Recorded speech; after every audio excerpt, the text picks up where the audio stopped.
એ હું શું કહેતી હતી, બહુ બેટા લીલી ચટણી બનાવજે, તાર સસરાને જમવામાં જોઈએ. હા સાસુમાં મેં બનાવી જ નાખી છે. હા તો એમાં હરખાવાનું શું, અને આમાંય તે તો મિક્સરમાં જ બનાવી છે ને. અને ચટણી તો અમે બનાવતા મસ્ત ખાંડની દસ્તેથી ખાંડીને હાથેથી, એમાં સાચો સ્વાદ આવે બહુ બેટા. અને તમે તો આમ કરો તો તમારા તો કાંડા દુખવા માંડે. સાસુમાં મેં બધાય કપડા ધોઈ નાખ્યા, તો એમાં શું, તો વોશિંગ મશીને ધોયા કહેવાય ને. અમે તો અમારા જમાનામાં ધોકા ઉપાડીને કપડા ધોતા, અને તમે તો અત્યારે એમ કરવા જાવ તો તમારી કમર રખડાઈ જાય બહુ બેટા. સાસુમાં વોશિંગ મશીન તો અઠવાડિયાથી બંધ છે.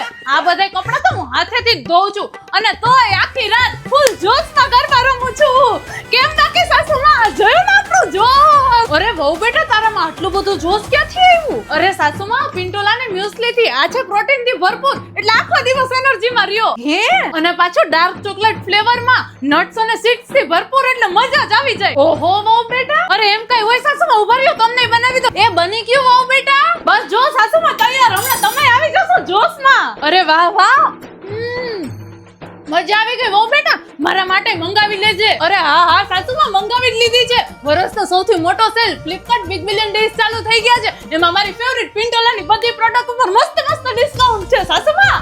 વાહ વાહ, હવેથી તો હુંય ગરબા રમી. તમારામાં તાકાત આવી ગઈ ને?